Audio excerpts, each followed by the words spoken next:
Cardiovascular disease is the #1 killer of women. Did you hear that? It's actually #1. It causes 1 in 3 deaths each year. That is approximately 1 woman every minute. And here to inform us on preventative measures like eating healthy are Liam Connolly from the American Heart Association and registered dietitian Pam Eccles. Great to have you both on here. This is a very important topic and one that we literally hope people take to heart. Kind of a pun intended on that. But let's talk about the impact of heart disease for women over the years. What role has this really played? Well, it takes more lives each year than all forms of cancer combined, so it really affects a lot of people. Fortunately, 80% of heart disease is preventable through education and healthy lifestyle changes. Okay, and that brings us to the Go Red for Women movement, right? So what role has that played in increasing education and awareness? Well, the American Heart Association created it about 15 years ago, and really it was made for women and run by women. And really it's to educate women on their heart disease risks. So luckily, here locally we partner with Sutter Heart and Vascular Institute, and we put on the Go Red for Women movement, and we do the Wear Red Day.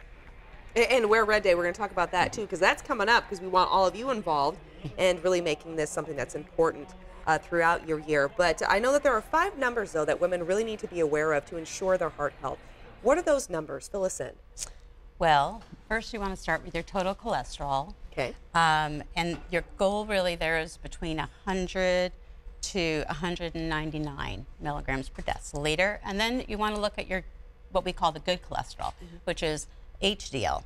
And you really, the higher the better, but for the goal for women is over 55, and the goal for men's over 45. Blood pressure, the goal there is really under 120 and under 80, so it's 120 over 80. Okay. Anything below that. Blood sugar, your fasting blood sugar really needs to be below 100, and so that's like when you go and get your blood tests in the morning, you know, the morning you don't eat anything and you're starving. There is also a test called the hemoglobin A1C, and you want to keep that below 5.7%. That tells you what your blood sugar's been over the last 3 months. And then the last thing is body mass index, and that really, in between the probably 18.5 to 24.9 is optimal. That's what we call a normal body mass index. But really, if you even are a little bit over that, it's fine. Some people just are more muscular or just carry their weight differently. And those are pretty much all the 5 numbers to really know and discuss with your doctor. Okay, and those are things that you, though, need to personally make sure that you're keeping track of and that you're staying on top of. Yeah. And while we all live incredibly busy lives, and especially women, I mean, how many roles do we have in our lives? We're moms, we're wives, we're partners, you know, we're business women, we're trying to keep the house, you know, everything down in the house, the ship's going forward, everything's good. There's a lot on our plates already, but what's really important is what we're putting on our plate in front of us, because eating healthy, that diet is one way that we can try to incorporate that into our lifestyle, keep it every day as a part of what we're doing, and really not having to stop down and think too hard, right? Exactly. You need to make this a healthy habit, and that's going to help ensure that those numbers are in check, even if we can't get to the doctor all the time, to technically keep an eye on those numbers always. Correct. Okay, so let's talk about what we should be eating, because you've got a great example right here, a couple great examples. Yeah, so really a healthy, balanced diet that includes a nice lean protein source, some grains, and plenty of fruits and vegetables are what we want to focus on. Not having as much of the red meat with you know, or you can still have it, but limit it maybe once or twice a week. Otherwise, focus on lean proteins like chicken, turkey, fish. You can do tofu, you can do eggs. There's a lot of different things, low-fat cheeses.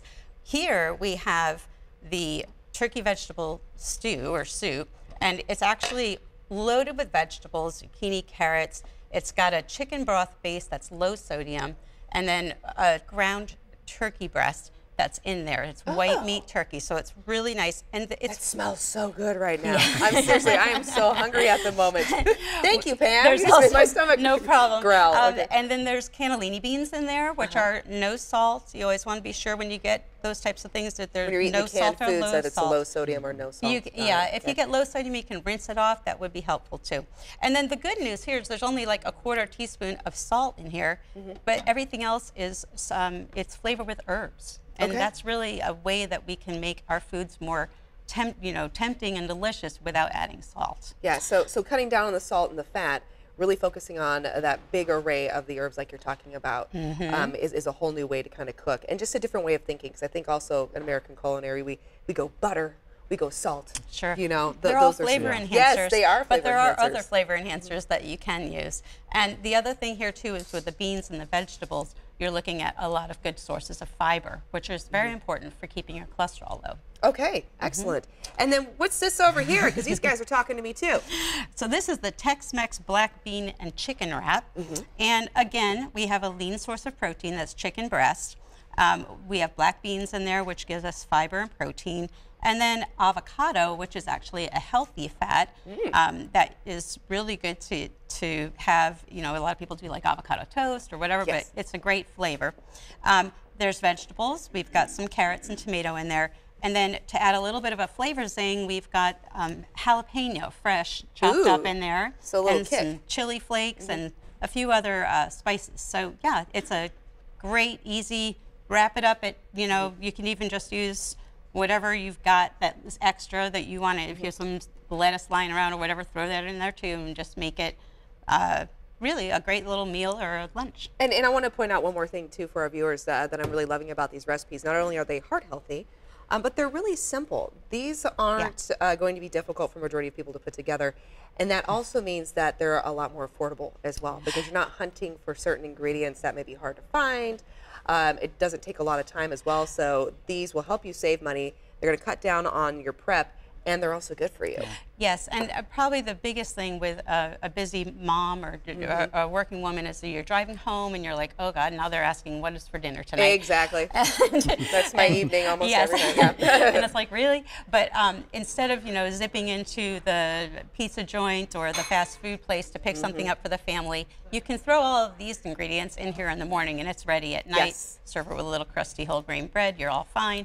And then same with this, you can make it ahead of time, have it in the refrigerator, and then just bring it out when you want to eat. And even putting something like this together would take you half hour, 45 minutes tops. Yeah, not even. Yeah. I was going to say tops. You know, like I'm talking about get it together wrapped with a cute little toothpick and in front of your kids, right? And everyone's sitting down eating. Absolutely. So yeah, definitely very manageable. All right, so now we've got you inspired with these heart-healthy recipes. Let's talk about the education factor behind Go Red for Women, because there's an event happening on Friday. It is February 1st, which is a national event. It's Go Red. It's National Wear Red Day, which you're already ahead of the curve on that. I got my bling right here that's red.